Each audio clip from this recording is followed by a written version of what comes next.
Hey guys, the market is absolutely evaporating capital right now, but in this video, I'm going to show you what I just bought the dip on, and I'm also going to give you a quick portfolio update because all three of our portfolios combined, we are down like 2,500 bucks on the day right now. Like this sucks, but we kind of expected this, and I'm actually taking advantage of this. I bought basically in the past 2 days over $3,000 of the dip, so I can't wait to share with you this new stock that I bought. Specifically in this video, I want to go over the new stock that I bought yesterday that has literally the most impressive numbers I've ever seen. Out of all the stocks I've ever analyzed, like this is my top three probably best stocks like in terms of numbers I've ever seen. So I can't wait to share with you that. So let's just get straight into the video if you would. I really would appreciate you drop a like on the video for me for all this, for all the money we're losing right now. But yeah, let's just get straight into the portfolio update and then we'll get to that stock. So this is known as our dividend-only portfolio. We're down 2% today, and the only stock that's green is McDonald's. You know, that's our kind of recession-resilient stock, but all of our other kind of tech-heavy names, CEG is down 5.3%. You know, it's not just my portfolio, it's the whole market. You know, we go to the QQQ, Qs are down 2.25% of the day, but that's our Robinhood portfolio. Here in our Moomoo account, this is known as our buy and never sell portfolio. We are down 4.61% on the day. Pretty devastating, mainly led by Comfort Systems. They're down almost 900 bucks. Actually, one really crazy thing is Coca-Cola consolidated new all-time high, up 3% on the day. If you're wondering what happened, first off, they're Coca-Cola consolidated, not the main company. They actually just bought back you're not going to believe this. They bought back 22% of all the shares that exist on this day. And ever since then, they've just been straight up. And also the main Coca-Cola companies they're also green on the day. It's like whenever tech is struggling, those kind of recession-resilient defensive stocks do well, like the Coca-Cola bottling company. So that's a cool one. Yeah, that's our Moomoo portfolio. A lot of stocks in here you've probably never heard of before. Like MUSA is our oil and gas play. They're slightly green on the day, but yeah. We also finally have our Webull portfolio. We're down 4% on the day, or 728 bucks. I get you. Terrible day. And open profit and loss. Here's our total open profit and loss. We're only up 15% all time. So we've definitely underperformed the market, but I just love being fully transparent. I'll share with you all my portfolios, how much I'm up and down on every stock. And yeah, here's what's mainly leading today's losses.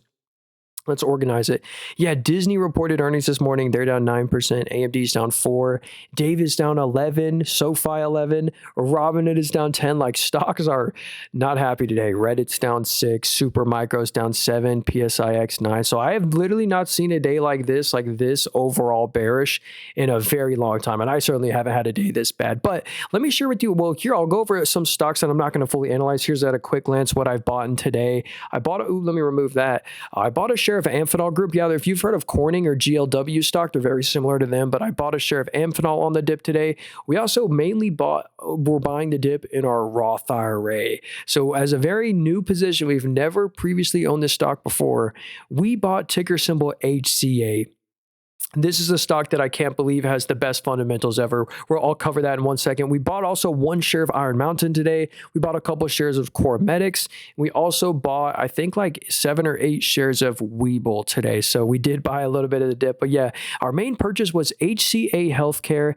I'm talking the best financial metrics I've ever seen for a company. And I basically bought the stock at all-time high. If we zoom out, I bought it yesterday. They were at an all-time high. I don't mind doing that because this is the stock I need to own this one for the long run. If we look at the forward PE, it's very fair. It's lower than the trailing 12 months PE, which implies the net income is going to grow by the 17 PE, a 0.6% dividend. So you do get a good dividend with this company, but specifically check this out right here. The dividend costs 72 cents a quarter. So the dividend is 72 cents. The EPS this quarter was $6.90. So they literally could pay for the entire year of dividends like in this quarter. Like the payout ratio is so ridiculously low. And same with the free cash flow per share. So that's the net income per share. This is the free cash flow per share. It's $19 and the dividend's only 72 cents. Like there's so much room for them to raise that. Here's another way we can visualize that. They made $1.9 billion of net income this quarter. Remember that. They made $1.9 billion of after-tax net income, and the dividend only cost $166 million. So this is why I'm saying, notice the cost of the dividend was $180, and now it's only $166. Why is the cost of the dividend going down? This right here, my friends, is the number one reason why I am buying this stock, and I'm just going to never sell it. They are a share buyback monster. I've never seen another company have this crazy of buybacks. If you look at the total common shares outstanding, it's down 9.7% year over year. So they bought back basically 10% of the company after they bought back 5% of the company, after they bought back 7% of the company, after they bought back 10% of the company. So look at the total common shares. It's 229 million. It was just at 254. Then it was 275. And just in 2020, it was 339. So it went from 339 to 229. Unbelievable share buybacks. Here's that we can see the amount they're actually spending on it. They like look at how much they're returning to you via the shareholder. Again, they can afford this. They made 1.9 billion of net income just this quarter. They never dilute you. They just buy back all their shares that exist. So look at this right here. The revenue is up 9.5. So the sales, the lifeblood of the company, the revenue is up 9.5 and the net income is up by 28. So what does that mean? That means the margins are actually growing. Their net margin went from 7.2 to 8.5. So the net margin grew 18%, but here's the best part. The net income grew by 28. But because of all the share buybacks, the EPS is up by 42. Again, the net income growth and the EPS growth should be the same, but it's the share part of the ratio that makes this grow even more. So because of all the share buybacks, it's even making their EPS grow even higher, which makes the PE ratio go lower. So it makes the cost of the dividend go down. We saw cost of the dividend was 180 million. Now it's only 160. So that's what's so cool about them. I'll also share with you a quick slide from their investor presentation. Here's what they actually do. So here's a little bit about what this company actually does. They're a healthcare company. They own 183 hospitals, 317 urgent care centers, 148 ambulatory surgicals. But yeah, we can kind of see all these numbers right here, which are pretty cool. We can see their market share gains or IP market share gains went from 24% to 27%. So they're already the number one market leader. And here's kind of some other examples. They give us like Austin, Texas. They show us like the hospitals they have and their medical staff. And I guess here's Austin, Texas. So it's kind of just cool to see all the different hospitals that they own. And this is an industry that's going nowhere. People are sadly always going to have to go to the hospital for one reason or another. And yeah, they had a TAM projection. It was quite up here. Where was that? Yeah, we're here. Accelerating annual rate of growth in U.S. hospital expenditures. So, this is the expenditures. So anyway, that's really cool to see that. I just really think that this company is going nowhere. We're always going to need them. Solid HCA ER volume growth with significant market potential. So, yeah, I don't know. This just seems like a stock I want exposure to. I don't really have much healthcare outside this, certainly not like hospitals. So in short, HCA is my kind of stock. So that's why I now made them my largest holding in my Roth IRA. They're kind of recession resilient because they're in a hospital industry. People always got to go to hospitals, or maybe they go even more in a recession. I don't know. Or in a war environment, whatever. Also, the future room for dividend growth. They already right now can afford to 2 to 3x their dividend. They just do the right thing and choose not to.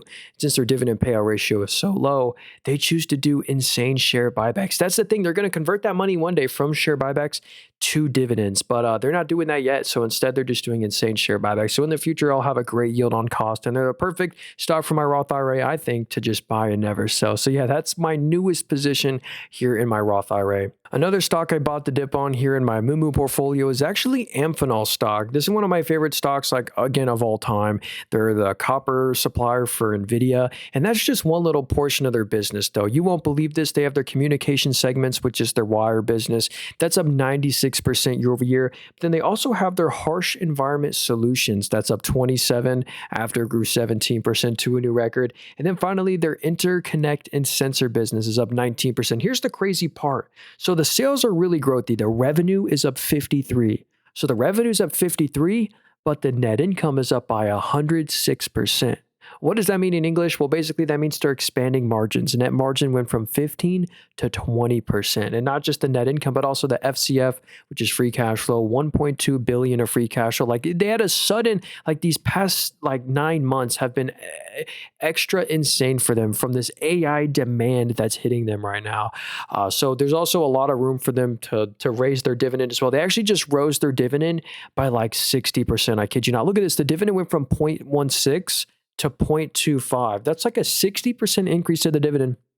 So you now get $1 every single year. That's going to dramatically raise my yield on cost. Here's the thing. I actually just bought a share in them today and we're up 108%. Before today, when I bought the share, I was up 119%. So literally me buying that one share made my return go down by 9%. But that's the thing. I don't want to focus on that as an investor. I really feel like smart investors focus on the quantity of shares more than however much they're up or down. Because remember, the person with 26 shares, even if they're down 10% on their position or whatever, the person with 26 shares of Amphenol is beating me. Even though I'm up 108% and on 25 shares, the person with 26 shares is still beating me. So anyway, let me know what you think about that in this whole video. Hope you guys have a great rest of your day. Don't forget to drop a like on the video for me. Sorry if this seemed kind of fast and rushed, but let me know what you think about HCA, potentially like new hidden gem stock. I love them. So yeah, good luck out there. Let me know if you're buying the dip on anything good, because there's a lot to buy the dip on. So see you later. Check out this video up here too if you want, and see ya.